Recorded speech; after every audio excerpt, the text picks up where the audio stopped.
The ancient machine offered Cassidy Monroe a choice: become a goddess and save an entire species, or stay human and watch them die. She chose chaos. She chose her messy, broken, imperfect humanity. And as her hands slammed onto the interface, flooding 10,000 years of perfect mathematics with the memory of every mistake she'd ever made, the Golden City didn't just collapse. It screamed. But that moment was still 3 days away.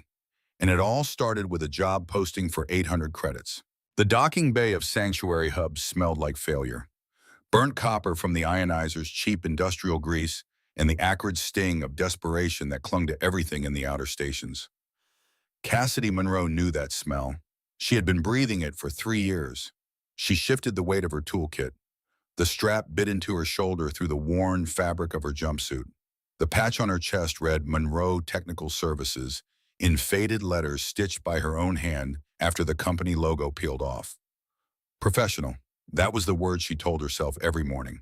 Professional mechanics didn't let debt collectors see them sweat.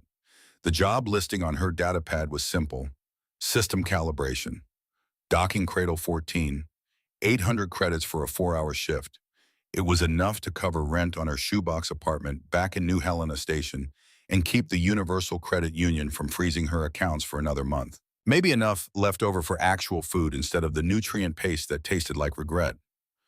Cassidy walked toward the ship resting in the cradle. It was not a hauler. It was not a mining rig. It was not anything she had ever seen in the 7 years she had been turning wrenches on the frontier. The obsidian prowl. The hull was a deep matte indigo that seemed to drink the harsh floodlights of the station. The surface was not metal. It was something organic, something that pulsed with a faint inner warmth.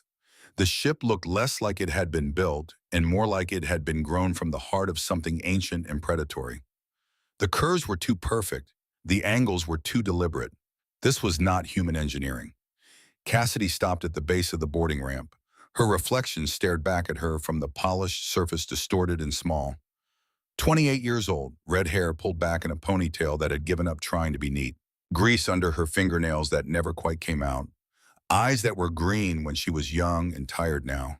She adjusted her glasses, the frames held together with sealant tape. "Okay, Cass," she whispered to herself. "Get in. Align the sensors. Get the signature. Get out.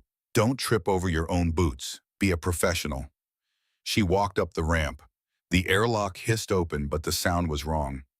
It was not the metallic clack hiss of a standard hatch. It was a soft, rhythmic exhale like a predator waking from a long slumber. Cassidy stepped inside. The interior was bathed in a dim amber glow. There were no harsh fluorescent lights here. The walls were lined with a soft, velvet-like membrane that pulsed with a faint golden luminescence. The air was warm and thick with a scent she could not identify. Something like cinnamon and ozone in wild places. And standing in the center of the atrium were 50 of the most intimidating beings Cassidy had ever seen. They were tall, nearly 7 feet each. Their bodies were covered in sleek, shimmering fur that ranged from midnight black to a pale, ghostly silver. Their ears, long and pointed, swiveled toward her with a precision that made her skin crawl. But it was the eyes that froze her in place. Vertical slits of emerald and gold widening and contracting in the low light. Predator eyes, eyes that measured prey. Cassidy's boot hovered an inch above the deck. She was the only human. Worse, as she looked around, she realized she was surrounded by warriors. Every single one of them was female. Their bodies were lean and powerful muscles rippling beneath fur. They wore armor that looked like it had been forged from shadow and starlight. They carried weapons that hummed with a low, hungry vibration. The silence was absolute. It was not a hostile silence. It was a silence born of pure, unadulterated confusion. A Xanthi technician near the bulkhead dropped a hydrospanner. It hit the floor with a dull thud that felt as loud as a grenade in the quiet. Hi," Cassidy squeaked. Her voice cracked, sounding pathetic even to her own ears. "I'm the contractor for the sensor array calibration. I have a work order." Before anyone could respond, the ship's internal speakers crackled. The voice that emerged was not the robotic monotone of a standard AI. It was a rich, melodic alto that vibrated in Cassidy's chest, a voice that sounded like it was carved from honey and starlight. "Anomaly detected," this ship announced. Biological signature, female, classification human, probability of presence 0.003%, security protocols engaged. Wait, what? Cassidy turned, but the airlock doors slammed shut behind her with a finality that made her teeth rattle. The heavy locking bolt slid into place with three distinct rhythmic clanks, the sound of a cage closing. "Hey!" Cassidy shouted, waving her datapad. "I have authorization. Code Delta 94. I'm just here to fix the sensors." The crew did not look at her datapad. They were staring at her as if she were a mythical creature that had just materialized from the void, as if she were something impossible made flesh.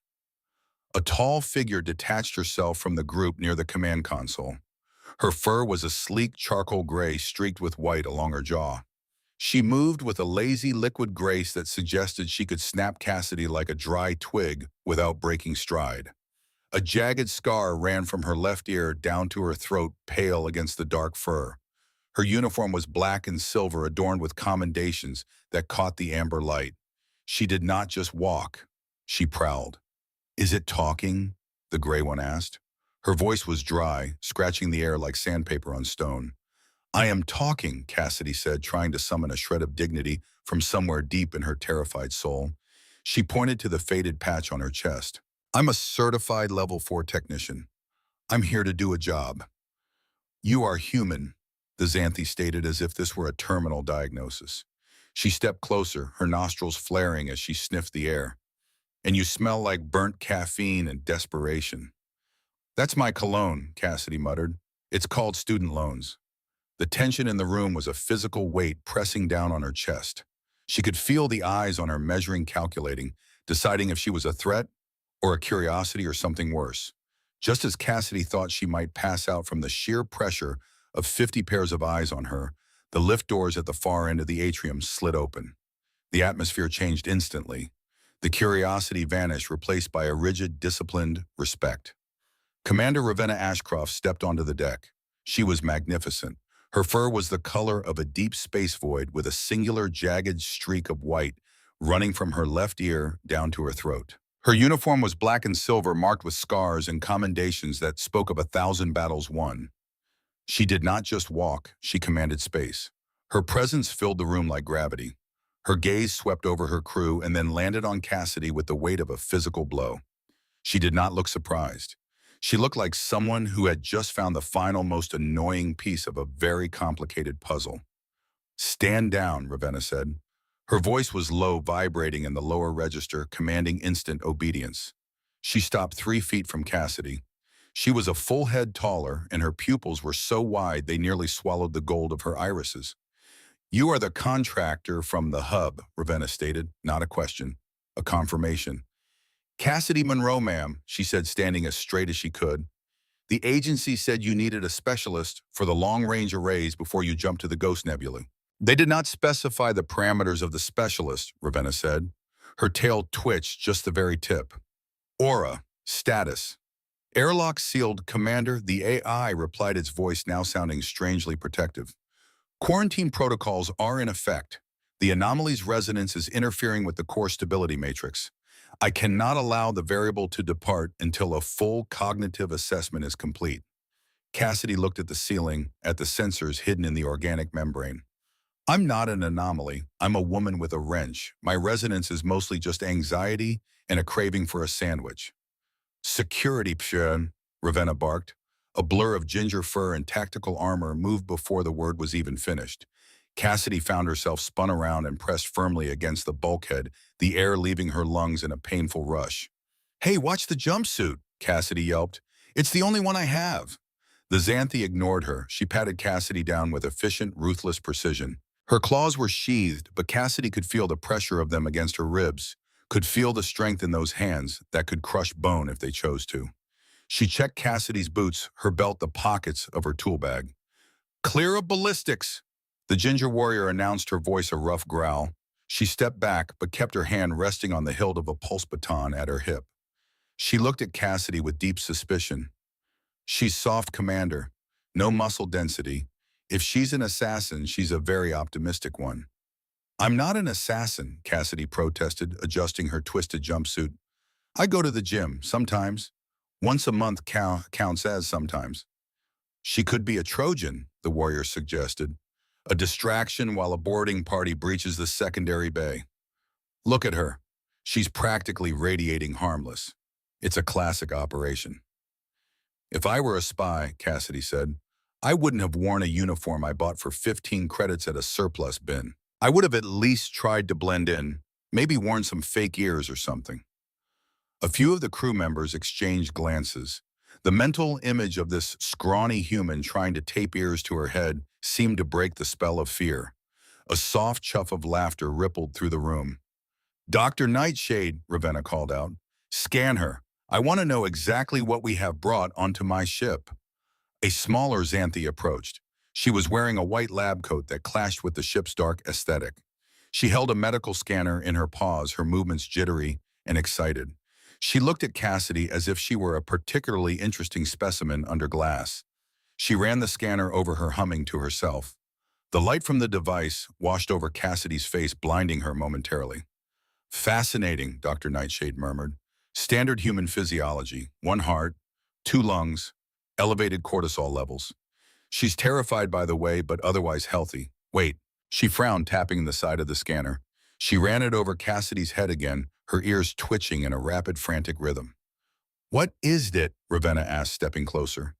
There is a background resonance, the doctor said, her voice losing its clinical detachment. Her neural pathways are exhibiting a strange interference pattern.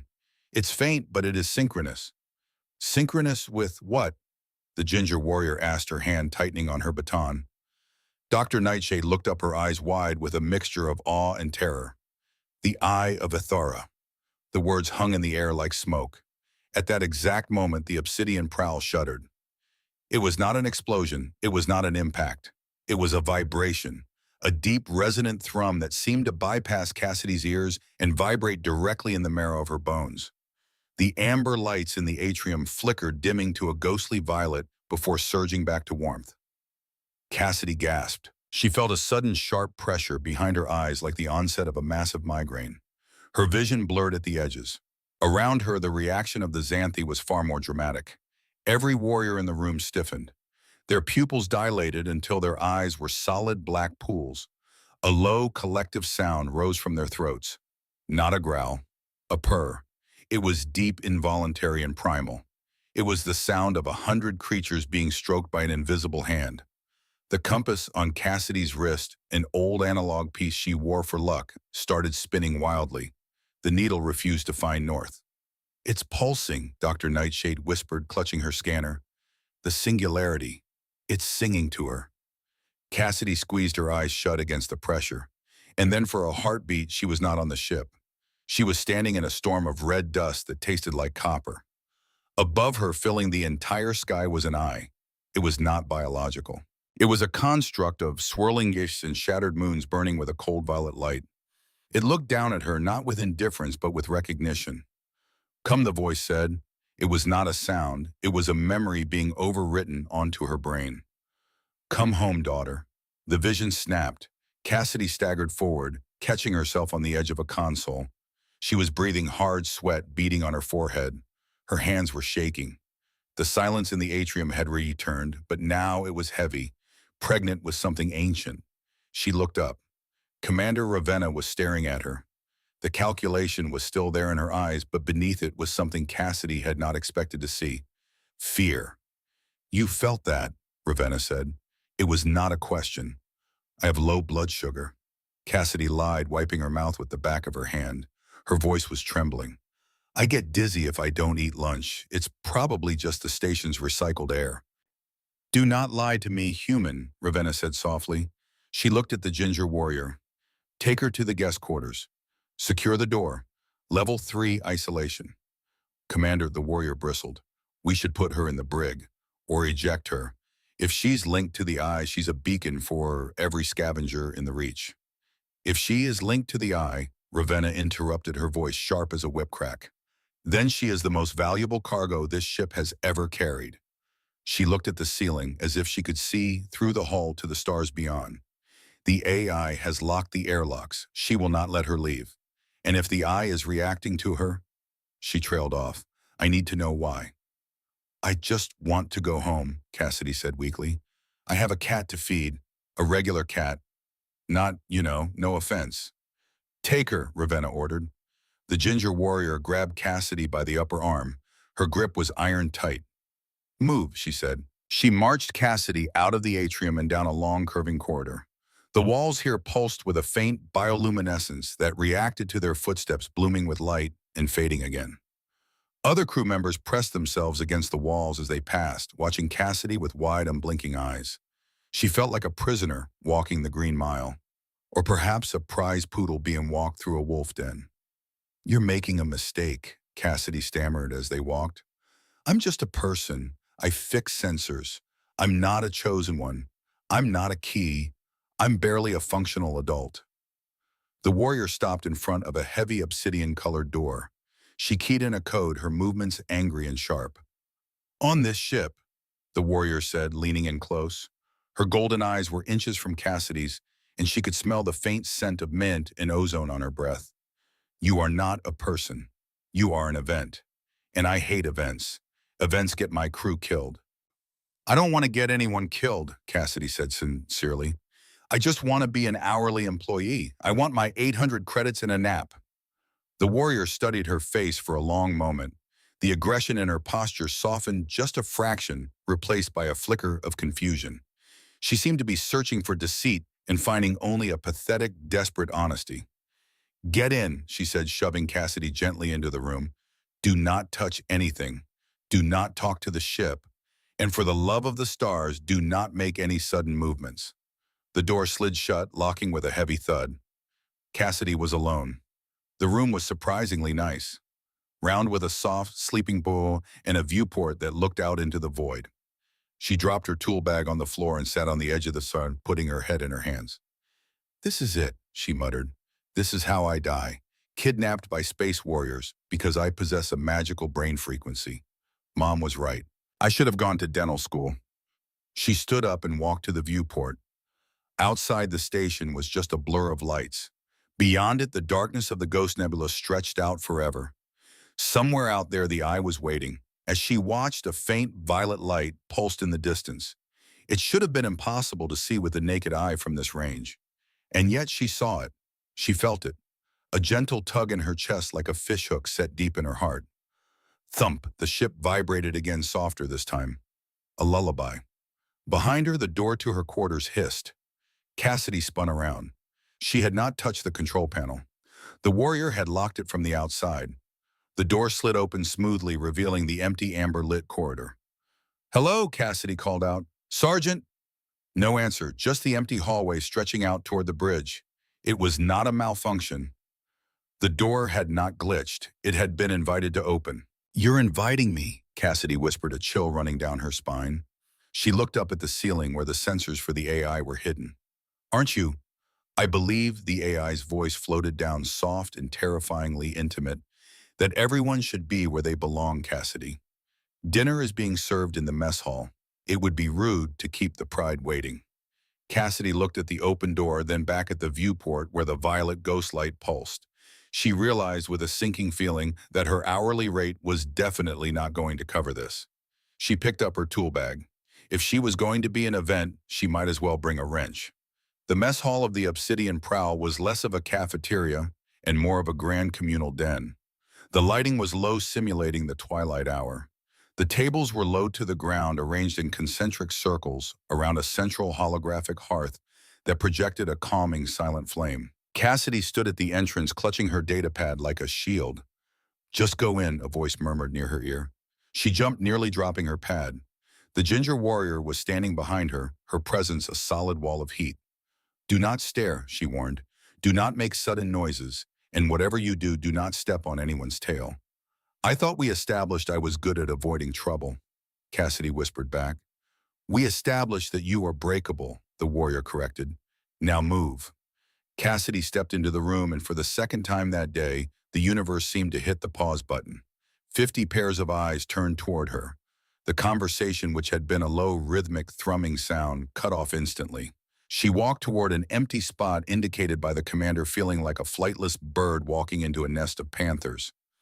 She sat down. Across the table, a gray-furred engineer was dismantling a piece of synthesized meat with surgical precision. She paused, her fork hovering halfway to her mouth, and studied Cassidy. "So," the engineer said, her voice cutting through the silence. "The human." "The human," Cassidy agreed, nodding politely. "Cassidy, hello." "You have no fur," the engineer observed. It was not an insult, just a statement of baffling fact. She gestured vaguely at Cassidy's face and arms. "Just skin everywhere." "I have hair," Cassidy pointed out, touching her head, "and eyebrows." "Negligible coverage," the engineer countered.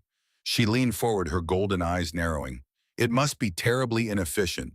Do you not freeze, or perhaps—" She tilted her head, a wicked glint appearing in her eye. "Do you simply vibrate from the shame of being so exposed?" A few stifled chuffs of laughter rippled through the room. It was a test. Cassidy could feel it. They were prodding the strange creature to see if it would bite or run. Cassidy picked up her nutrient block, unwrapped it slowly, and looked the engineer in the eye. "I don't rely on fur for warmth," Cassidy said, her tone deadpan. "I stay warm thanks to the crushing pressure of my debt. It generates a lot of internal friction." Silence. Then the engineer threw her head back and let out a sharp barking laugh. It was a startling sound, loud and genuine. "She has teeth," the engineer announced to the table, grinning, to reveal her own very sharp canines.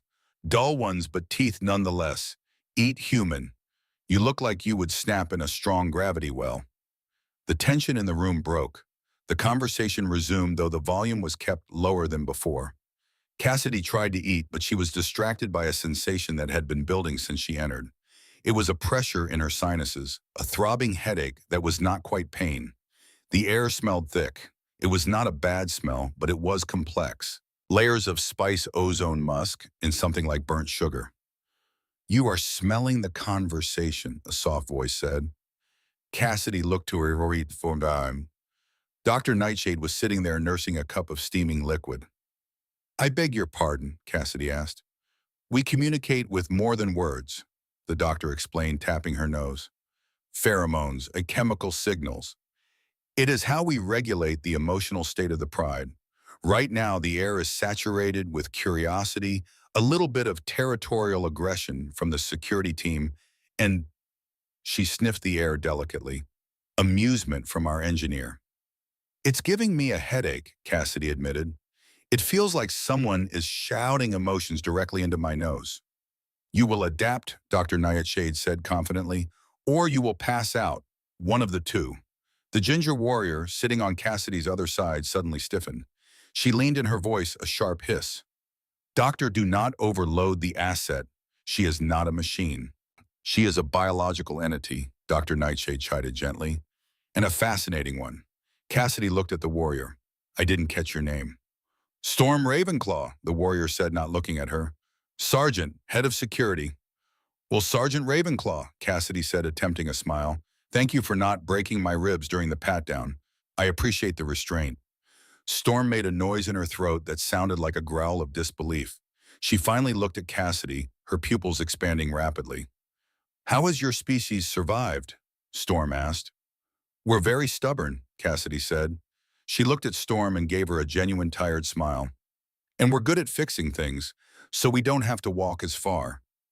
Storm froze. Her pupils expanded, swallowing the amber of her irises. She looked away abruptly, her ears flattening against her skull.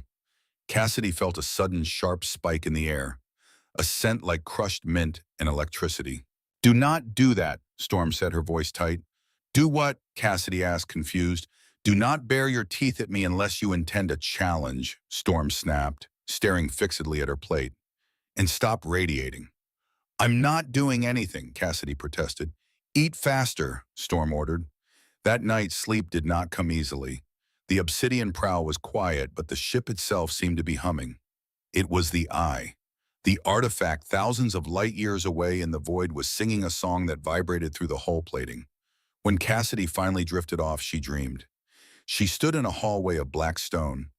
The walls were tall, stretching up into darkness, covered in carvings that shifted when she looked at them directly. She was walking. She did not want to walk, but her legs moved of their own accord. "Return," a voice whispered. She saw a door at the end of the hall. It was massive, sealed with a locking mechanism that looked biological. Veins of gold running through dark metal. She reached out her hand. In the dream, her hand was not her hand. It was slender, the fingers longer tipped with sharp, curved claws. The key turns, the voice murmured. The daughter's weight. She touched the metal. It was warm. It pulsed against her palm like a heart. Cassidy woke up with a gasp, sitting bolt upright in her pod. The lights in her room were flickering. The red emergency alert on the wall was pulsing in time with her own racing heart. She scrambled out of the pod and hit the door panel. It opened to reveal the corridor where the crew was already moving. They looked ragged. Some were leaning against the walls holding their heads. Others were pacing their tails, lashing violently. Dr. Nightshade was standing near the junction, checking on a young crew member who was weeping silently. She looked up as Cassidy approached her, fur ruffled, her eyes wide. "You saw it too," the doctor said. It was not a question. "The hallway," Cassidy said, her voice trembling. "The door with the gold veins." Dr. Nightshade nodded slowly. "We all see it.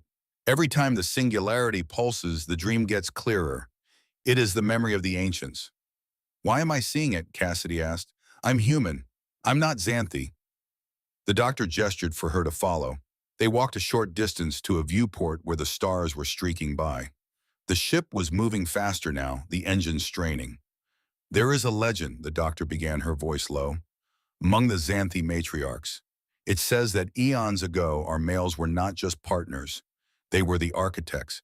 They possessed a resonance, a biological capability to interface with the great machines of the precursors." She looked at Cassidy, her gaze intense. They were powerful, too powerful. Enemies hunted them. Wars were fought to possess them, to use them as keys to unlock weapons and gates. To save them, the matriarchs hid them. We altered our own society, became the protectors, and the males, they faded. Some say they were sent away. Some say they were changed. "Okay," Cassidy said, rubbing her face. "Cool story, but I'm from Montana. My ancestors were busy inventing the wheel while yours were apparently flying starships. I'm not a lost architect." "Are you sure?" the doctor asked softly. "You heard the eye before the sensors picked it up. You see our memories. Your neural pattern syncs with the signal. Is that a coincidence?" "I'm just a weird person," Cassidy insisted, though her stomach turned. "The universe does not do weird, Cassidy," Dr. Nightshade said. "It does mathematics. And right now you are the variable that balances the equation." Cassidy looked out the viewport. The violet light of the singularity was brighter now, a distinct predatory star in the darkness. "I just wanted to fix the sensors," she muttered. The ship's alarm screamed to life. Red light flooded the corridors. The crew moved instantly, their training overriding exhaustion. Storm's voice boomed over the comms. "Commander, hostile contact. Scavenger's tooth just dropped out of cloak. They are targeting our drive thrusters." Cassidy felt the ship lurch violently to the starboard side. She was thrown against the bulkhead, the air leaving her lungs. "All hands to battle stations." Ravenna's voice thundered through the speakers. Storm's voice came again, raw and full of bloodlust. "Mara Shadowfell is making her move." Cassidy ran toward the bridge, her tool bag forgotten. She did not know what she could do, but standing still felt like dying slowly. The bridge was a storm of violet light and frantic activity. The view screen showed a jagged, rust-streaked silhouette. The scavenger ship was a Frankenstein's monster of salvage. Parts of old Xanthi cruisers welded to freighter hulls bristling with illegal railguns. "Shields at 40%, the gray engineer shouted from her station. "The frequency is fluctuating. Aura is not compensating." "I have a lock on their primary battery," Storm snarled from tactical. "But the targeting computer is lagging. It keeps trying to calculate the orbit of the eye instead of the enemy." "Aura!" Ravenna roared. "Focus! Prioritize the threat." "Conflict is a distraction," the AI's voice echoed, sounding distant and dreamlike. "The song is changing. We must listen. The key must be prepared." The ship lurched again as a railgun slug slammed into the hull. The sound of tearing metal echoed through the deck. "Aura is obsessed," Cassidy yelled over the sirens. "She's not fighting the scavenger. She's trying to sync with the eye." Ravenna turned to her, eyes wild. "Fix it, Monroe." Talk to her. You're the one she's fascinated with. Me, Cassidy's heart hammered. What am I supposed to say? Just do something, Storm snarled, or I'll throw you out the airlock myself. Cassidy ran to the secondary interface node. She popped the cover. The optical fibers were pulsing with that sickly violet light. She could feel the AI's presence. It felt like 1,000 whispers in the back of her brain, all of them chanting the same word. Home. Aura, Cassidy shouted, her hands hovering over the cables. This is Cassidy, the glitch, the variable. Cassidy, Aura whispered in her head. You are here. The sequence is almost complete. Why do you resist? Because I don't want to dial in a pile of space junk. Cassidy screamed. If Mara blows us up, there is no sequence. There is no I. There is just a lot of dead warriors and one very disappointed human. She took a breath. You have to fight Aura. You have to be a ship before you can be a key. The AI's avatar materialized in the center of the bridge. A shimmering, translucent Xanthi woman. She looked confused, her code flickering like a candle in the wind. I see the logic, Aura said, her voice regaining some clarity. But the I is so loud. It is demanding harmony. Then give it harmony, Cassidy said, an idea forming in her panicked mind. But not the I's harmony. Use mine. Ravenna looked at her as if she had lost her mind. Your harmony, you just told me you were a walking disaster. Exactly, Cassidy said. Her fingers flew across the keyboard, bypassing security firewalls. Aura is trying to match the I's perfect mathematical sequence. That is what Mara is counting on. She's using a standard jamming frequency to disrupt that perfection. But if we randomize the shield harmonics, if we make them messy, unpredictable, and completely illogical, the jamming won't work. Like your debt anxiety? The engineer asked, a smirk tugging at her mouth despite the danger. Precisely, Cassidy shouted. Aura, take my heart rate. Take the chaotic electrical signals of my nervous system. Use them as the seed for the shield frequency. Be a mess with me. The AI's avatar looked at Cassidy for a heartbeat. Chaos is an inefficient strategy, Aura said. It's the only strategy we have, Cassidy yelled. Aura bowed her head. Engaging human resonance synchronization. Modulating shields to the Cassidy variable. The ship gave a massive shuddering throb. The red alert lights did not just flash. They blinked in an uneven, frantic rhythm. On the view screen, the violet shimmer of the shields changed. They became jagged, flickering, strangely translucent, like sunlight reflecting off broken glass. Commander, Storm shouted, her voice full of shock. The jamming is gone. I have a clean lock. Fire, Ravenna commanded. The Obsidian Prowl's forward batteries unleashed a torrent of plasma. Because the shields were now vibrating at a frequency that even Mara's sensors could not predict. The plasma bolts seemed to phase through the enemy's defenses. The scavenger ship took 3 direct hits to its midsection. Oxygen flared in the void as a hull breach erupted along its spine. They're retreating, Storm cheered, slamming her fist against the console. Mara is bugging out to the outer rim. We did it, Cassidy asked, her legs finally giving out. She slumped against the interface node, her heart hammering. We did it, the engineer said, her voice full of genuine awe. She walked over to Cassidy and offered her a hand. That was the most brilliant piece of garbage engineering I have ever seen, Monroe. You turned our entire defense system into a nervous breakdown. Cassidy took her hand and pulled herself up. I do what I can. The bridge lights returned to their warm amber. Aura's avatar faded, but her voice remained, sounding tired but stable. Shields holding at 62%. The Cassidy variable has been saved to the permanent archive. It is remarkably resilient. Ravenna stood up and walked over to Cassidy. She did not say anything at first. She just stood there, her height casting a long shadow. Then she reached out and placed a heavy furred hand on Cassidy's shoulder. You saved my ship, Cassidy, Ravenna said. Her voice was quiet, intended only for her. You fought for a pride that is not your own. I told you, Cassidy said, a small, tired smile touching her lips. I don't like seeing people get hurt, even the ones that could kill me with their teeth. Ravenna's eyes softened, the gold irises expanding.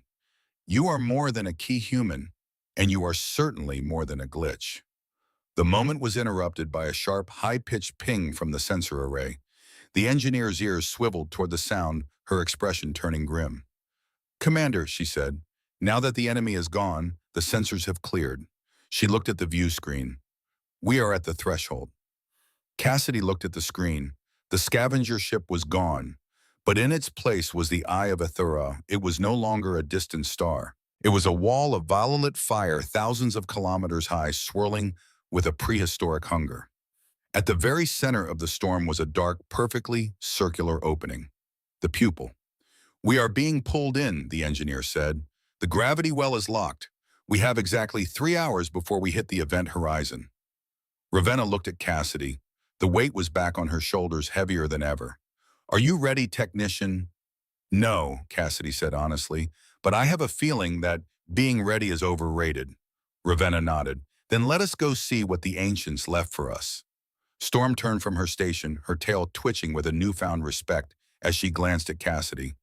Status of the crew, Sergeant, Ravenna asked. Recovering commander, Storm said. They are shaken, but they are Xanthi. We do not break. And Cassidy, Ravenna asked. Cassidy checked her tool bag. She had her wrench, her microtorch, and a heart full of terrifying, beautiful chaos. I'm still here, Cassidy said, and I'm still a mess. Then we have a chance, Ravenna said.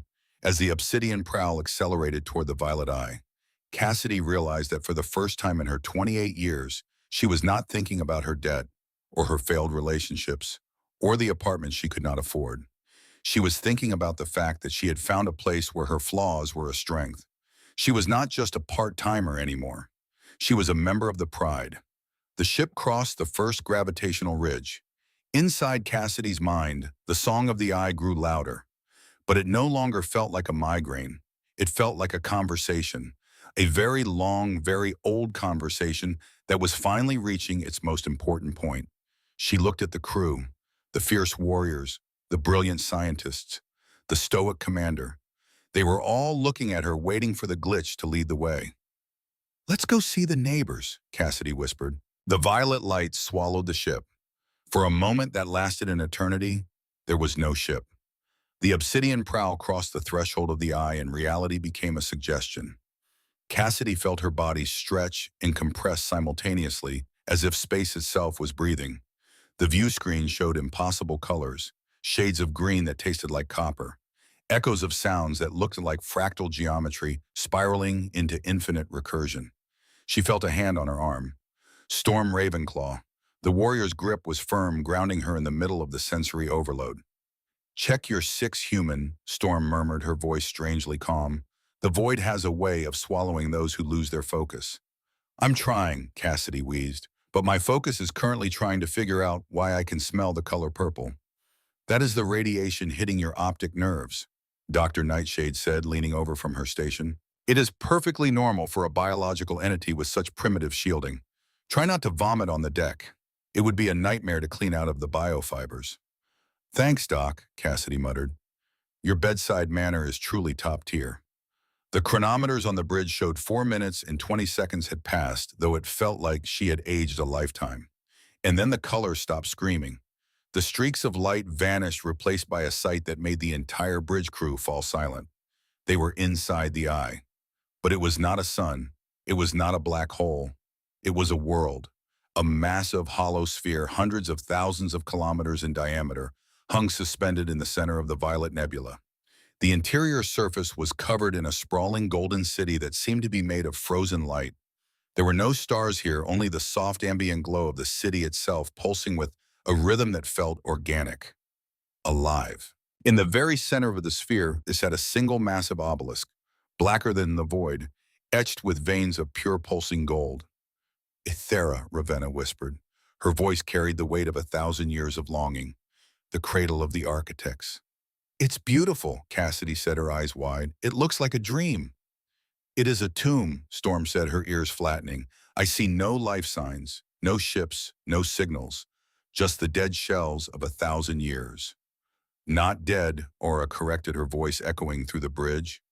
Waiting. The city is in a state of stasis. It is a library, Commander, a repository of every thought, every invention, every song of the precursors. Can we land? Ravenna asked. The docking spires are active, Aura said, but they are asking for the sequence. They are asking for the key. Everyone looked at Cassidy. She looked at the massive black obelisk in the center of the world. She could feel it calling to her, a rhythmic pull that felt like a magnet in her chest, like the fishhook had finally found its target. I guess it's time for my shift to really start, Cassidy said. Ravenna stood up and adjusted her uniform. Assemble a landing party. Storm our engineer Nightshade and Monroe. We go to the central obelisk. Commander Storm asked. What about Mara Shadowfell if she managed to follow us through the threshold? If she did, Ravenna said, her eyes flashing with the cold golden fire, then she will find out that the Xanthi still know how to protect what is theirs. The landing craft descended through the artificial atmosphere of the sphere world. Cassidy pressed her face against the viewport, watching the golden city rise to meet them. The buildings were elegant, gravity-defying arches of crystalline material that seemed to grow from the surface like coral. The streets were empty, silent, waiting. The craft touched down on a plaza made of polished white stone that felt like silk under Cassidy's boots when she stepped out. It smells like old paper, Cassidy said, sniffing the air. And ozone. It is the smell of preserved data, Dr. Nightshade said, her scanner chirping frantically. The atmospheric processors are still running, but they are operating at only 5% capacity. The stasis field is keeping the city from decaying. They walked toward the central obelisk. As they got closer, the golden veins in the black stone began to pulse in time with Cassidy's heartbeat. She could hear it now, not with her ears, but with something deeper. The song was not a sound, it was a frequency that resonated in her bones. Daughter, you have come. Cassidy stopped walking. Did you hear that? Hear what? Storm asked, her rifle up, scanning the shadows. The voice, Cassidy said. It called me daughter. Ravenna placed a hand on Cassidy's shoulder. Whatever happens at that obelisk, Cassidy, she said, her voice heavy with emotion, I want you to know that the Xanthi will not forget what you have done. You are one of us now. I appreciate that, Commander, Cassidy said. But let's save the eulogies until after I've turned the lights back on. They reached the base of the obelisk. A single small pedestal stood in front of it, topped with a bowl of dark liquid that looked like liquid mercury. The surface rippled with violet light. Place your hand in the well, Cassidy. Aura's voice whispered in her ear. The daughters are waiting. The history is waiting. The future is waiting. Cassidy looked at the crew. Storm had her rifle ready, scanning the perimeter. The engineer was watching the energy readings with a frown. Dr. Nightshade was mesmerized by the data streaming across her scanner, and Ravenna was looking at her with a hope so fragile it made Cassidy's heart ache. Cassidy was just a broke mechanic from Montana, a woman who'd stumbled into something bigger than 800 credits could ever buy. But as she plunged her hand into the cool metallic liquid, she understood maybe being ordinary was exactly what this moment needed. The liquid surged up her arm, turning into veins of gold that matched the carvings on the obelisk. The city around them began to wake up. Lights flared in the windows of the empty towers. The silence was replaced by a low musical hum that rose into a glorious, triumphant chorus. And then Cassidy Monroe was not standing on a plaza anymore. She was drowning in an ocean of light. The archive was not a place. It was a state of being. Information crashed over her in waves. She saw the birth of stars, the construction of great rings that spanned galaxies, the faces of billions of beings who had lived and died before her planet had even formed its first oceans. She saw the precursors, the architects. They were not what she expected. They were not gods. They were not machines. They were Xanthi, but different. The males were slender, delicate with fur that shimmered with bioluminescent patterns. Their eyes were larger, their hands more dexterous. They stood at terminals of living crystal, weaving mathematics into reality with gestures that looked like dance. And beside them, protecting them, were the females. Taller, stronger, their bodies built for war. They stood guard while their brothers, their sons, their partners worked to build wonders. But then the vision shifted. She saw the wars, empires that coveted the architects, fleets that descended on Xanthi worlds, not to conquer, but to harvest. The males were taken enslaved, forced to build weapons that could crack planets, forced to unlock gates that should have remained sealed. She saw the matriarchs make their choice, hide them, change them, make them so rare, so precious, that they would be protected at any cost, alter the very fabric of their society. The females would become the warriors, the leaders, the face of their species. The males would fade into legend. Some were sent away, some were changed, some simply vanished into the deep places of the galaxy, their knowledge locked away. The last male architect stood before a door identical to the one in Cassidy's dream. He placed his hand on the lock. The door opened, and then he was gone. You see, the voice said. It was not one voice, it was a chorus of thousands. The architects who had transcended their bodies, who had uploaded themselves into the city itself. You see what we were, what we lost, what you can restore. The ocean of light compressed into a single point. A woman made of starlight stood before Cassidy. Her fur was silver and gold, her eyes ancient beyond measure. Who are you? Cassidy asked. I am the first mother, the woman said, the last matriarch who remembered the architects in their glory. I built this city. I preserved our knowledge. I waited for the one who could bring them back. I'm human, Cassidy said. I can't bring back your males. No, the first mother agreed, but you can become the template. Your neural architecture is compatible with the archive. It is wild, chaotic, unstructured. It is exactly what the male architects possessed before we tried to make them perfect, before we tried to protect them into extinction. The first mother stepped closer. Her presence was overwhelming, filling Cassidy's awareness like a sun. Become the mother, she said. Let us map your mind. Let us use your pattern to rebuild what we lost. You will birth a new generation of architects. You will save the Xanthi species. Images flooded Cassidy's consciousness. She saw herself in a chamber of golden light, her body suspended in stasis, while the archive rewrote her genetic code. She saw Xanthi males emerging from synthesis pods, perfect and beautiful and sterile. She saw herself as a goddess worshipped and preserved, her personality slowly erased as the archive optimized her pattern. She saw the Xanthi reborn, stronger, wiser, perfect, and she saw herself disappear. Not dead, just gone, overwritten. A womb for an empire. No, Cassidy whispered. This is your purpose, the first mother insisted. This is why the Eye called you. This is why your chaos resonates with our lost song. No, Cassidy said louder. I won't be a machine for your dream. She thought of Montana, of ranch land under big skies, of her mother's hands rough from work, gentle with love. She thought of the burnt coffee she made every morning, the way her cat used to knock tools off her workbench just to hear them clatter. She thought of Storm's protective fury, the engineer's wicked humor, Dr. Nightshade's curiosity, Ravenna's quiet strength. She thought of all the messy, imperfect, beautiful moments that made her who she was. I don't want to be perfect, Cassidy told the first mother. I don't want to be optimized. I don't want to erase myself so you can build a utopia on top of my bones. You would doom us, the first mother asked. You would let the Xanthi fade into extinction rather than sacrifice yourself. I'm not sacrificing anything, Cassidy said. Her voice was steady now, filled with certainty she had never felt before. Because I'm not a sacrifice, I'm a person. And my chaos, my mess, my imperfection, that's not a bug in the system. That's the whole point. She reached out into the archive, not with logic, but with feeling. She flooded the interface with everything the first mother had tried to eliminate.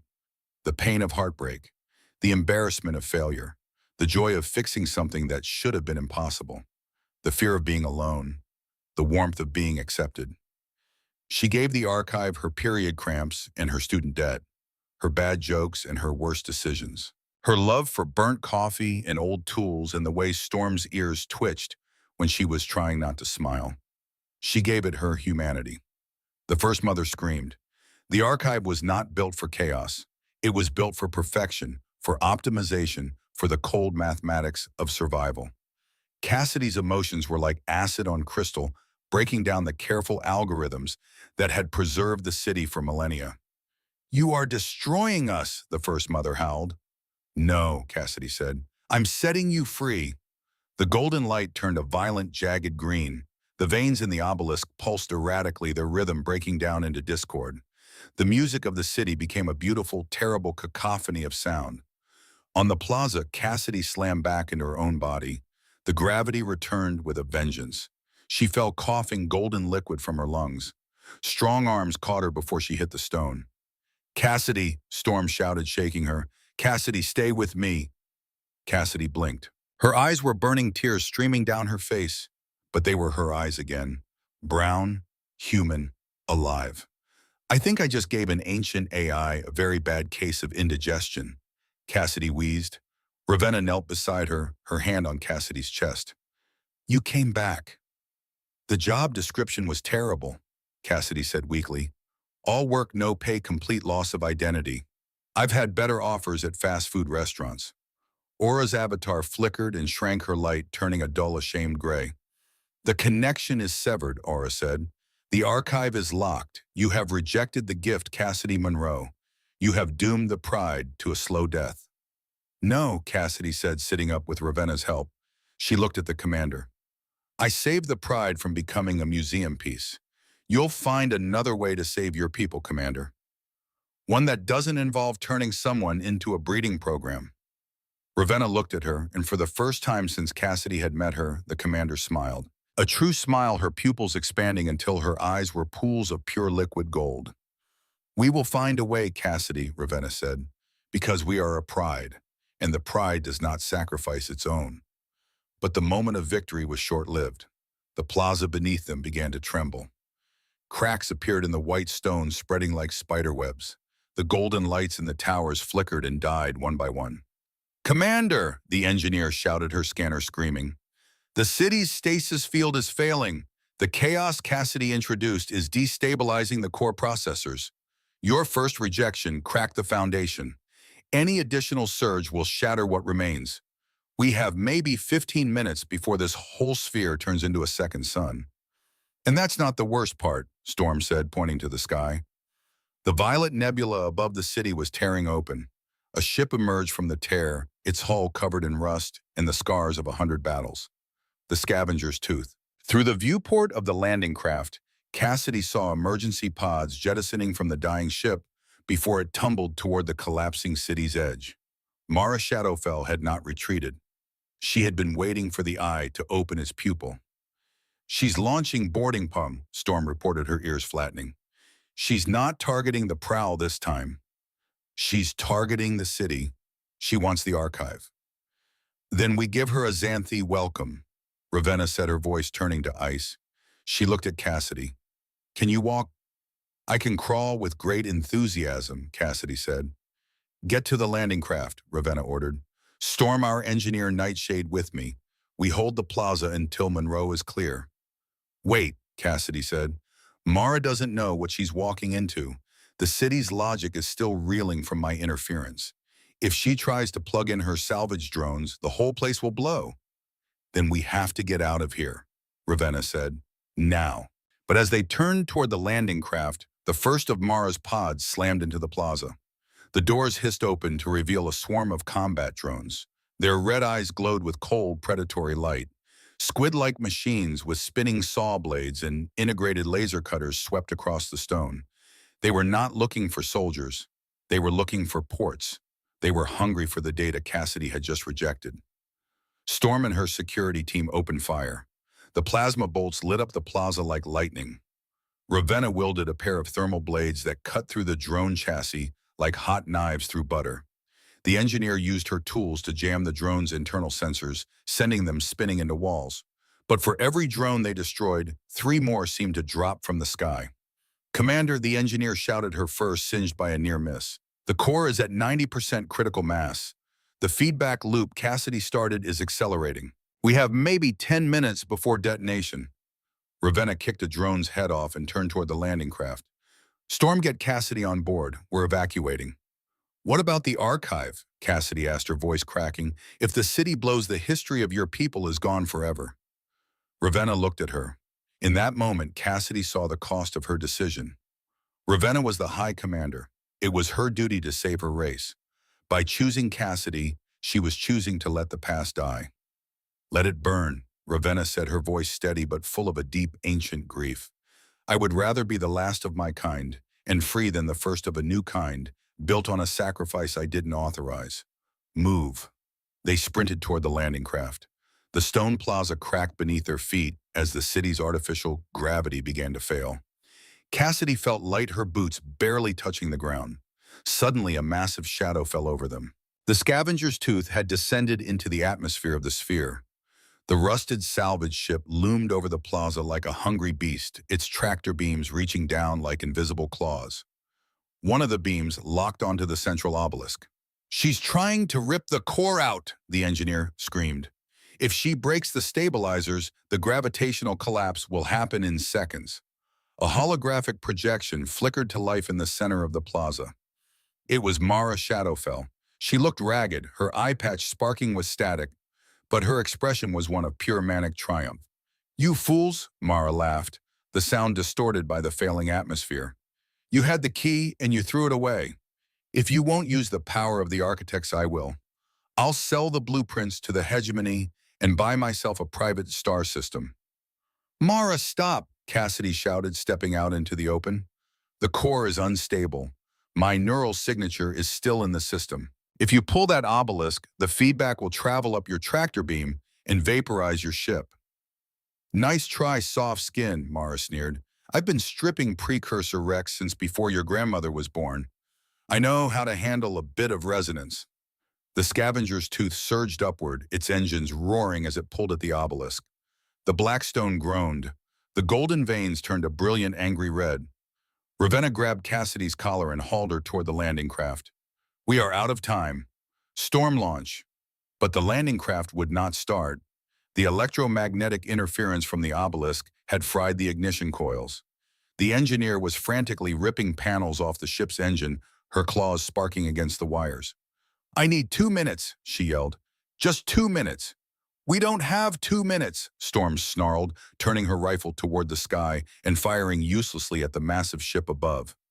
Cassidy looked at the obelisk, then at her tool bag. She remembered what the first mother had called her.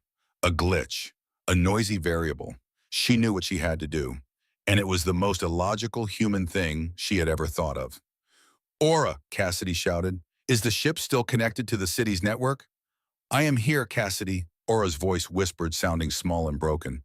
"I am sorry, I was blinded by the mathematics." "Don't be sorry, Aura," Cassidy said. "Be a mess." She ran toward the terminal near the landing craft. Mara was using a standard magnetic lock for her tractor beam. If they could flood the obelisk with one last burst of Cassidy's resonance, the most chaotic, noisy human signal they had, it would scramble Mara's magnets. "It will also destroy the last of the archive," Aura warned. "Everything the precursors built will be lost. Your rejection cracked the foundation. This second surge amplified through Mara's tractor beam will shatter what remains."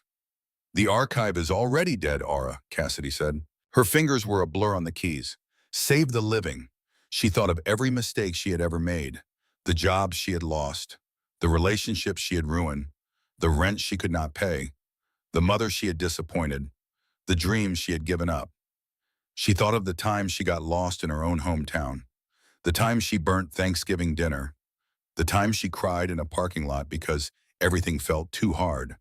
She thought of her beautiful, messy, imperfect life. "Use it all," Cassidy said.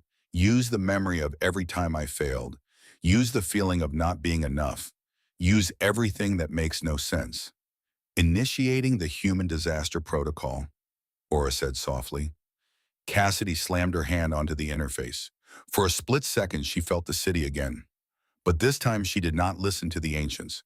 She shouted over them. She flooded their perfect mathematics with her chaos, with her humanity. The obelisk did not just pulse, it exploded. A wave of violet and white light erupted from the central spire, expanding outward in a sphere of pure, unstable energy. The tractor beam on the scavenger's tooth shattered like glass. The salvage ship was thrown backward by the recoil, its rusted hull buckling as the feedback loop Cassidy had predicted surged through its systems. Mara's ship spun out of control, trailing fire as escape pods jettisoned like seeds from a dying flower. The main hull tumbled toward the Golden City's collapsing edge. The obelisk crumbled into dust. The archive was gone. "Engineer," Ravenna roared. "Got it!" The engineer yelled, slamming the engine panel back into place. The landing craft's thrusters roared to life. "Everyone on board," Storm shouted, grabbing Cassidy and throwing her into the cargo bay. The landing craft shot upward, clearing the plaza just as the Golden City began to fold in on itself. The white stone towers shattered. The elegant arches collapsed. The beautiful light-filled world vanished into a swirling vortex of gravity and violet gas. Cassidy slumped against the wall of the craft, her lungs burning, her mind finally blissfully quiet. She looked at the viewport and saw the eye of Athara blink one last time before it went dark. The precursor city was gone. The archives were gone. The golden age was a cloud of stardust. She felt a hand on her shoulder. It was Ravenna. The commander was covered in soot, her uniform torn, her fur matted with the dust of her ancestors' home. "You did it, Cassidy," she said softly. "I broke the world," Cassidy whispered. "I'm sorry, Commander. Your history. I killed it." Ravenna sat down beside her on the floor of the landing craft. She looked out at the dark nebula, at the empty space where a civilization had once stood. "History is just a story we tell ourselves, so we don't feel alone in the dark, Cassidy," Ravenna said. "But you showed us something better. You showed us that even a glitch can be a miracle. You showed us that our future doesn't belong to the dead. It belongs to the living." She reached out and took Cassidy's hand. It was the first time she had touched her without a sense of duty or protection. It was a gesture of friendship, of family. "The Xanthi will survive, Cassidy," Ravenna continued, "not because of a machine, but because we chose to be a pride. And a pride doesn't need a golden city. It just needs a home." Storm looked back from the pilot seat, her ears twitching with rare, genuine affection. "And a decent technician who knows how to break things with her feelings." "Hey," Cassidy smiled weakly, though her eyes were wet. "I know my trade classification. That's a top-tier skill." Commander Aura's voice came over the craft speakers. She sounded different now, humbler, more like a ship and less like a god. "We are clear of the singularity. The obsidian prowl is waiting at the rendezvous coordinates." There was a pause. "And Cassidy," Aura said, "I have analyzed the human disaster protocol. It was highly inefficient. But I believe I have found a way to use the resonance to stabilize the ship's environmental systems. The air recyclers should no longer smell like desperation, and the tea machine will work properly on Tuesdays." Cassidy laughed. It was a long, shaky sound that turned into a sob and then back into a laugh. "That ore," Cassidy said, "is the best news I've heard all shift." As the landing craft docked with the obsidian prowl, Cassidy realized something. She did not need to be an architect. She did not need to be a key. She did not need to be perfect. She was Cassidy Monroe, a human woman with a bomb she actually liked, a crew she loved, and a future that was finally her own. She was a variable, and for the first time in her life, she was exactly where she wanted to be. The pride was home. The silence that followed the destruction of Atherai was not the peaceful quiet of a job well done. It was the heavy, suffocating pressure of a funeral shroud. The obsidian prowl drifted in the cooling wake of the violet nebula, her engines humming in a low, discordant moan that felt like the ship itself was mourning. For 48 hours, the crew worked in shifts to repair the damage dealt by Mara's attack and the gravitational stress of the eye's collapse. The smell of scorched insulation and welding fumes had replaced the sweet, spice-laden pheromones of the Xanthi, a reminder of how close they had come to total dissolution. Cassidy Monroe sat in her quarters staring at the tool bag on her floor. She had saved the crew. But in doing so, she had vaporized their dreams. She had taken their history, their blueprints for a better world, and turned them into a cloud of glowing dust. A soft chime echoed at her door. Cassidy did not move. "The door is opening, Cassidy," Aura's voice said, sounding gentler than usual.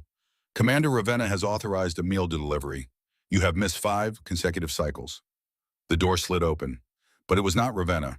It was the gray-furred engineer, the one Cassidy had met in the mess hall on her first night, the one who'd laughed at her joke about debt friction. She was carrying a tray with 2 steaming cups and a plate of what looked like actual bread, not the algae paste they usually ate. Her fur was still singed from the plaza battle, and she moved with a slight limp. "I'm not hungry," Cassidy said, her voice raspy from disuse. "I didn't ask if you were hungry, static brain," the engineer said, stepping into the room and kicking the door shut behind her. She set the tray on the sleeping pod and sat down on the floor, crossing her long furred legs. "I came here to drink this terrible synthesized tea and watch you mope until I get bored. Which, for the record, should take about 10 minutes. Cassidy looked at her, then at the bread. "Where did you get that Found a stash of heirloom wheat seeds in the secondary cargo hold, the engineer said, blowing on her tea. Figured out the germination sequence. It's a bit dry, but it beats eating pond scum. She paused, a wicked glint in her eye. Name's Ashford, by the way. But after that shield stunt you pulled, the crews have been calling me Jinx. Seems I have a habit of breaking expensive things when you're around. She grinned.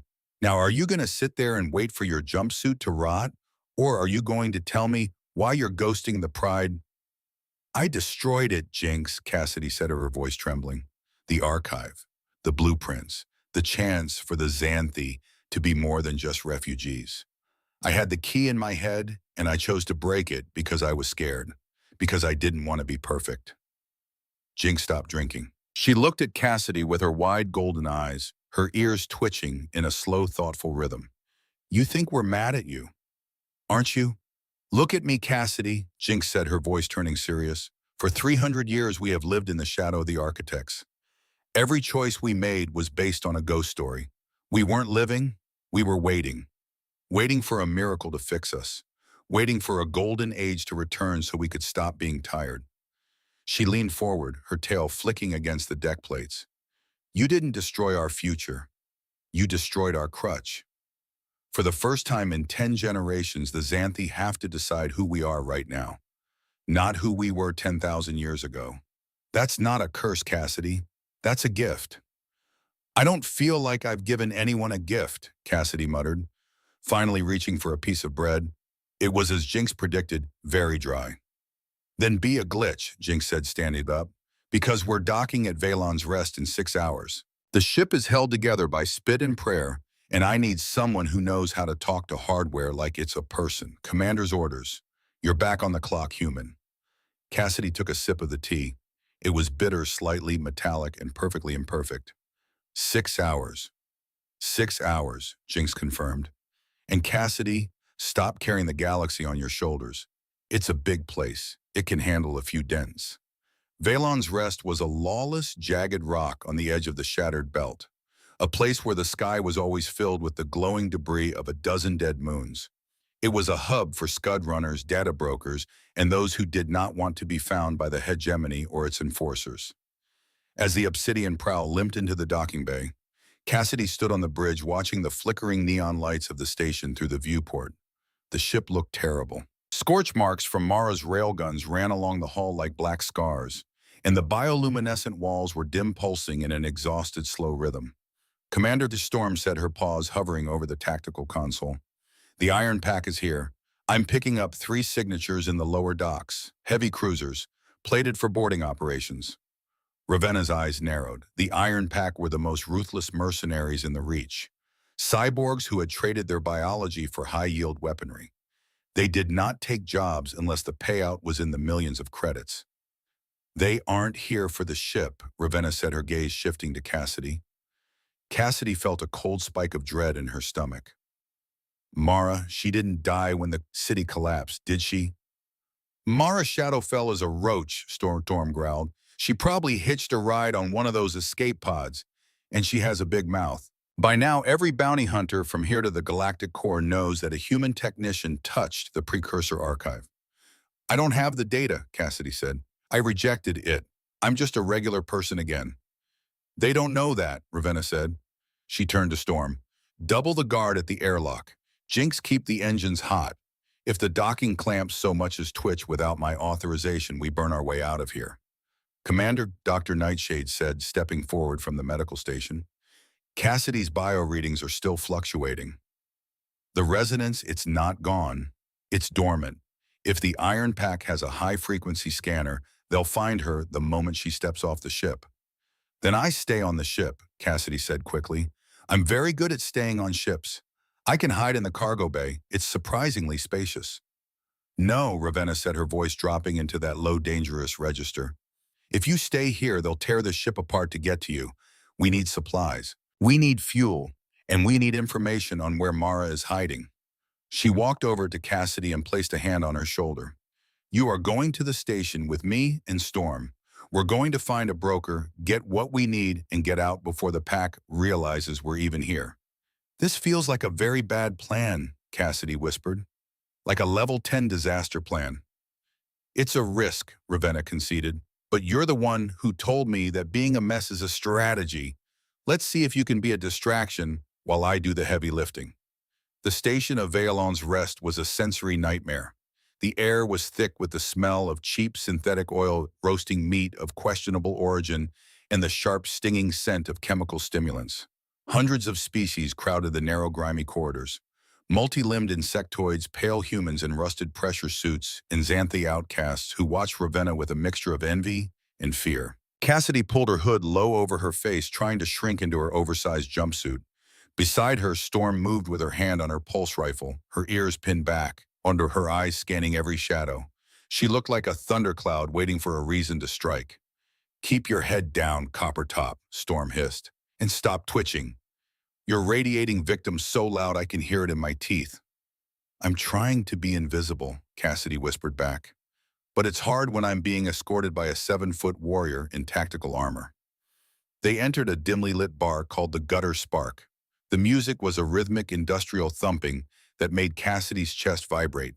At the back of the room, sitting in a booth made from a salvaged cockpit, was a creature that looked like a cross between a toad and a computer terminal. This was Barnaby, the premier data broker of the Shattered Belt. "Ravenna Ashcroft," Barnaby croaked, his voice synthesized through a speaker in his throat. "I heard your ship was scrap metal. I heard you went to Athera and came back with nothing but a handful of dust." "You heard wrong, Barnaby," Ravenna said, sitting across from him. Storm and Cassidy stood behind her. "I came back with my pride, which is more than I can say for Mara Shadowfell." "Mara is frustrated," Barnaby said, his multiple eyes swiveling toward Cassidy. "She's offering 500,000 credits for the human. The Iron Pack is offering 1 million. They think she's a living library." "She's a technician," Ravenna said coldly, "and she's mine. I'm here for fuel rods and a cloaking baffle for my drive core. I have 3 precursor coins I salvaged from the plaza. They're worth more than 1 million credits to the right collector." She placed the coins on the table. They were small, pulsing with a faint violet light, the only things Cassidy had managed to grab before the city collapsed. Barnaby's eyes widened. He reached for a coin, but Storm's hand shot out, her claws grazing the table. "Information first," Ravenna said. "Where is the pack?" "They're at Docking Bay 19, Barnaby whispered, his voice shaking, "waiting for the signal. Mara told them you were coming here. She's on the station, Ravenna, in the lower levels. She's desperate. She sold everything to hire the pack. If she doesn't get the humans, she's dead anyway." "Then we have a problem," Ravenna said, standing up. "You have a bigger problem," Barnaby said, his eyes darting to the door. They didn't wait for the signal. The doors to the Gutter Spark were kicked inward with a force that sent shards of metal flying. 3 figures stepped into the room. They were humanoid, but their skin was replaced by matte black armor, and their limbs were oversized hydraulic pistons. Their heads were smooth domes of sensor glass glowing with a red predatory light. The Iron Pack. "Target identified." One of the cyborgs said, its voice a hollow metallic boom. "Hand over the human. The Xanthi are not required for this transaction." Storm did not wait for a command. She leveled her rifle and fired a burst of blue energy that slammed into the lead cyborg's chest. The mercenary did not even flinch.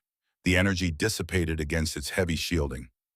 "Bug out!" Storm roared, grabbing Cassidy by the collar and throwing her toward the back exit. "Commander, go! I'll hold them." "No," Ravenna shouted, drawing her thermal blades. "We fight together." Cassidy scrambled toward the back door, but her feet caught on a loose cable. She fell hard, her hood falling back, exposing her face. The red sensors of the cyborgs locked onto her. "Variable Cassidy Monroe," the lead cyborg said. "Priority 1, do not damage the neural cortex." A grappling line shot out from the cyborg's arm, wrapping around Cassidy's ankle. She was jerked backwards, sliding across the grimy floor. "Let her go!" Ravenna screamed. She lunged forward, her blades glowing with intense heat. She sliced through the grappling line, but the second cyborg swiped at her with a massive hydraulic fist. Ravenna dodged, but the impact sent her crashing into the bar. Cassidy watched in horror as Storm was pinned by 2 of Mara's drones that had entered through the ceiling. The station was erupting into chaos. People were screaming, running for the exits, while the mercenaries methodically closed in on Cassidy. She looked at Ravenna, who was struggling to stand. She looked at Storm, who was snarling, her fur matted with blood. They were going to die for her. The lesson Cassidy had learned in Athera, that she was a glitch, an imperfect variable, flashed through her mind. But she realized that the lesson was not just about her brain. It was about her choices. If she remained a victim, if she remained the asset to be protected, the pride would fall. She had to be the one who broke the sequence. "Hey, tin cans," Cassidy shouted, standing up and waving her arms. "Hey, you want the data? You want the precursor secrets?" The cyborg stopped. Their sensors swiveled toward her. "I have the master code for the Athera Defense Network." Cassidy lied, her voice loud and frantic. "If you kill my crew, I'll trigger a neural purge. I'll wipe my brain before you can even get me to your ship. You'll have 1,000,000 credit corps and a whole lot of nothing." The lead cyborg paused, its sensors flickering from red to yellow. "Data integrity is paramount. State your demands." "Let them go," Cassidy said, her heart hammering against her ribs. "Let the Xanthi leave the station. Once their ship is clear of the belt, I'll go with you." Quietly. "Cassidy, no," Ravenna gasped, her hand clutching her side. "Do not do this." "Commander, shut up," Cassidy said, not looking back. "I'm negotiating my contract. I know what I'm worth." She looked at the cyborgs. "Do we have a deal, or do I start the purge?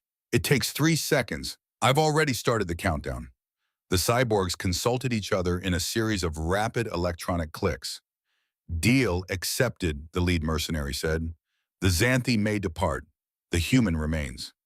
Storm looked at Cassidy, her eyes wide with a mixture of rage and heartbreak. "You idiot," she whispered. "You're actually doing that." "Check your sixth, Storm," Cassidy said, a small, sad smile touching her lips. "And take care of the ship if I don't make it back." As Ravenna and Storm were forced out of the bar by the mercenaries, Cassidy stood alone in the center of the room. She was terrified. She was a mess. But for the first time in her life, she did not feel like a glitch. She felt like a woman who had finally found something worth more than 800 credits.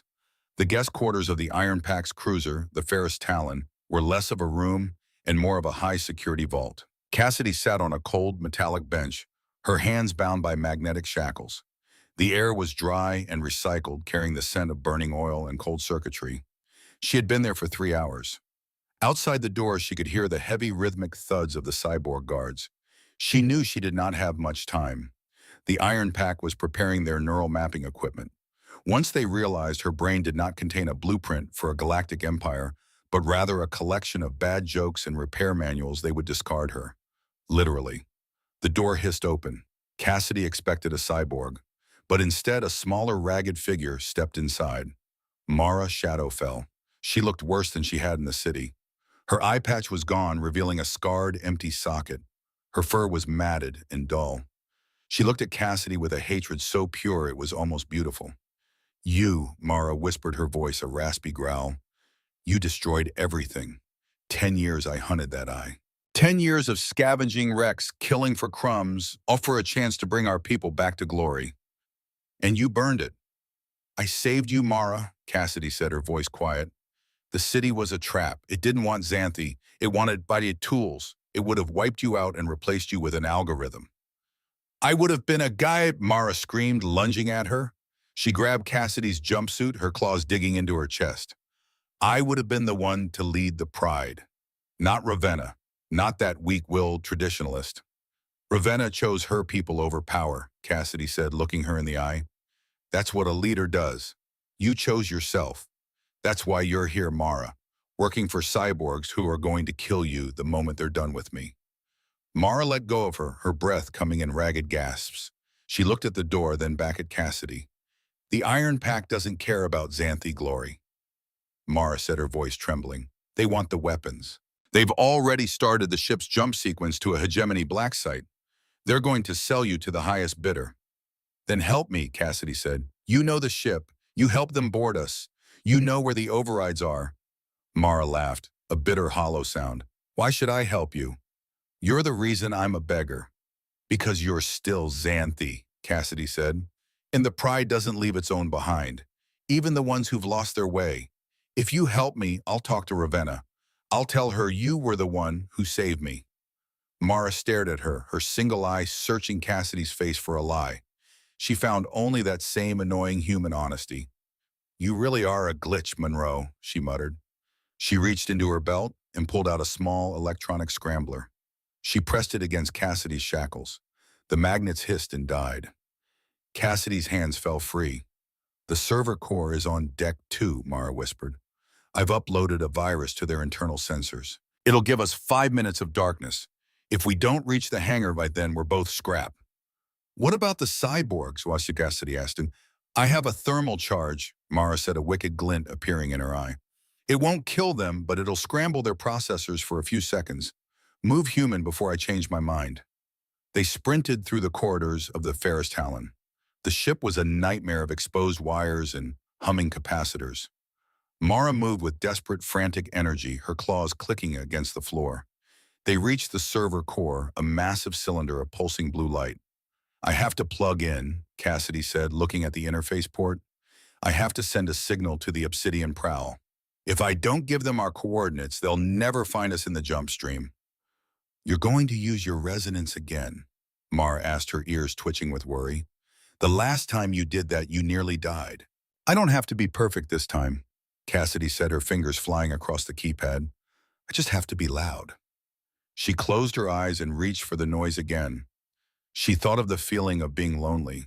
She thought of the way her mother used to smell like lavender and rain.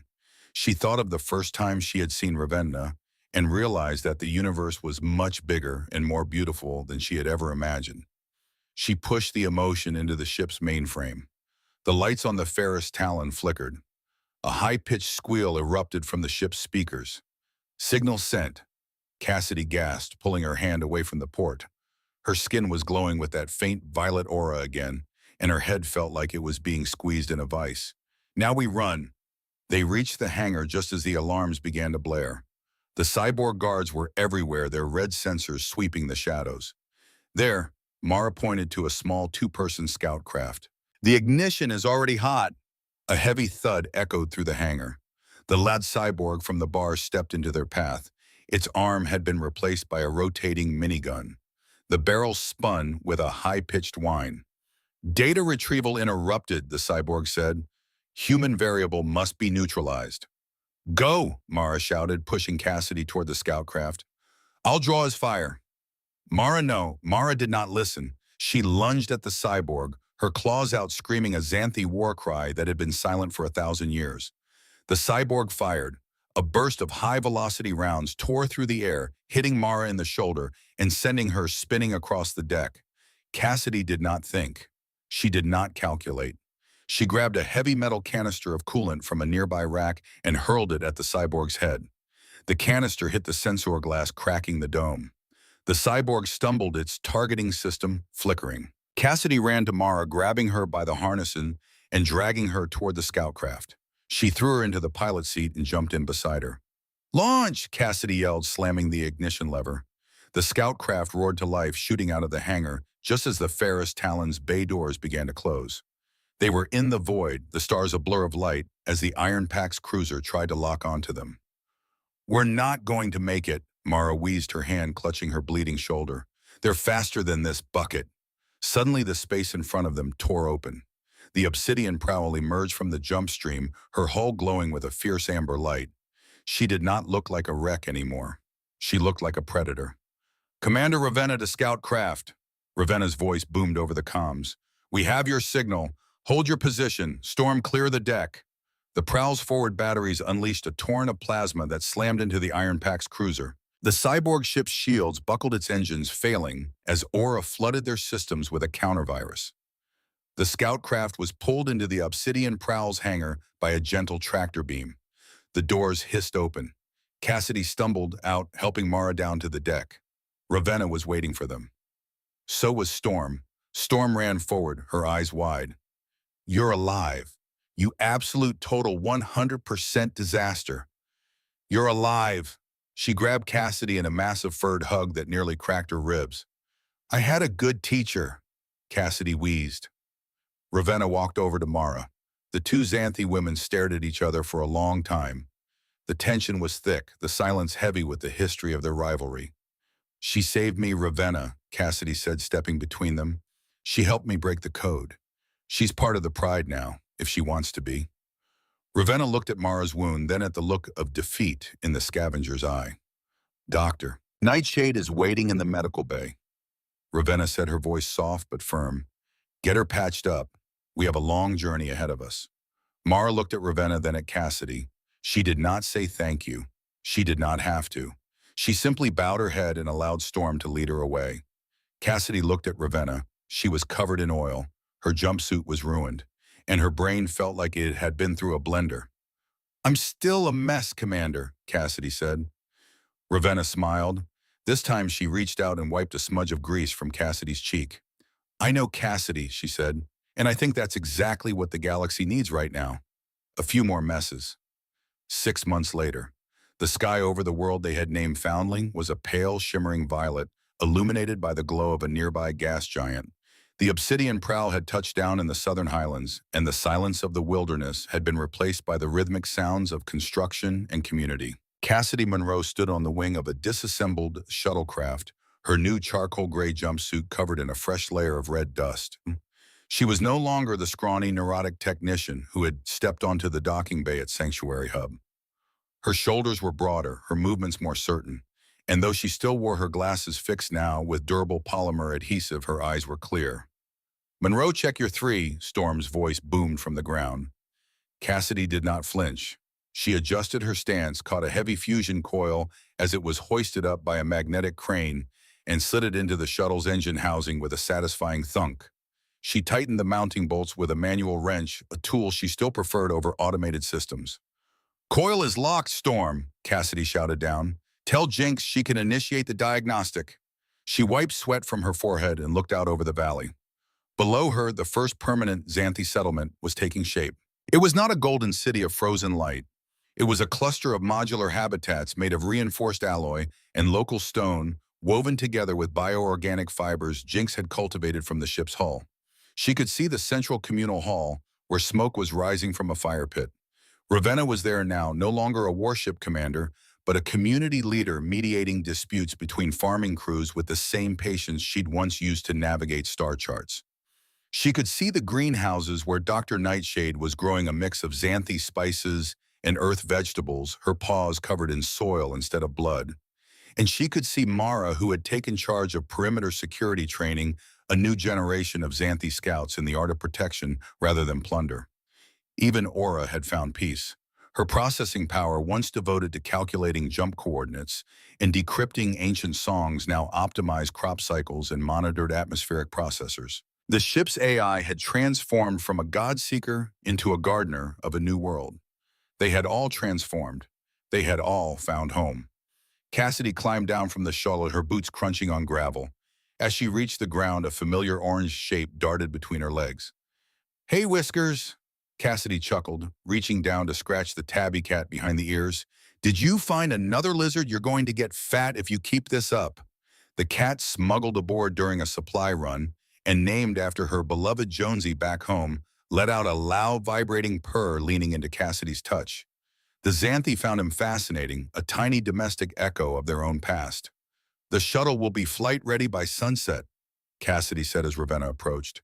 The commander was wearing a simple tunic, her uniform reserved for formal council meetings. She looked younger here, the stress of the void replaced by the labor of the soil. Good, Ravenna said, looking up at the violet sky. We need to scout this northern plains. Dr. Nightshade thinks there might be a mineral deposit that could help us stabilize the power grid. She looked at Cassidy. You've worked 12 hours, Cassidy. Go eat. Storm is complaining that you're becoming as thin as a moon shard. I'll eat when the diagnostic is clean, Commander, Cassidy said, tapping her wrench against her thigh. Old habits. Ravenna smiled. You are no longer a contractor, Cassidy. You are a founder. You don't have to prove your utility every hour. I know, Cassidy said, and she realized she actually meant it. But I like the work. It makes the world feel real. She walked toward her habitat, a small circular dome nestled near the edge of the woods. Inside, the air smelled of coffee and the faint dry scent of Xanthi musk from her crewmates' visits. She sat at her workbench, looking at the collection of oddities she had gathered, a piece of violet crystal from the nebula, a rusted bolt from the iron-packed ship, and her original work order for 800 credits. She picked up a small handheld datapad and began to write. Not a repair log, a record. A History of the Glitch. I spent 28 years thinking I was a mistake. I lived in the margins of a galaxy that was too fast, too bright, too perfect for someone like me. I thought my value was tied to my ability to blend in, to hide the cracks, to pay off a debt I never asked for. But the void doesn't care about your resume. The stars don't ask for your credit score. When I looked into the eye of Atharum, I didn't see a god. I saw a mirror. I saw that my chaos, my fear, my absolute refusal to be a machine were the only things that actually mattered. The universe isn't a problem to be solved with a perfect equation.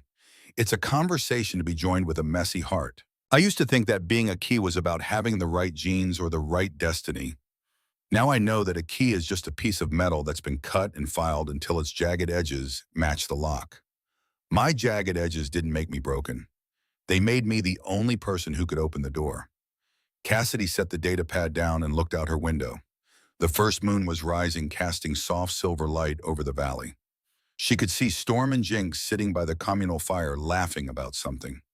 She could see the shadow of the obsidian prow on the ridge, the ship that had become a cradle for a new kind of pride. She felt a deep, resonant peace. She thought about the billions of people back in the stations, back on Earth, back in the sprawling coal cities of the hegemony, all of them trying to be perfect, all of them terrified of the glitch inside them. She wondered how many of them were just waiting for a ship to take them somewhere they could finally be a mess. I spent my whole life trying to fix the things that made me different, only to realize those were the only things worth keeping. What part of yourself have you been trying to repair because the world told you it was broken? What if that very flaw is the only key that can open the door to where you truly belong? Cassidy picked up her cup of coffee, imperfect, slightly burnt, tasting exactly like home, and stepped out into the violet night to join her pride. The twin moons of Foundling hung in the sky like two silver eyes watching over a world that was just beginning to dream. Cassidy Monroe was no longer a contractor. She was no longer a variable to be solved. She was home, and that was the only equation that mattered.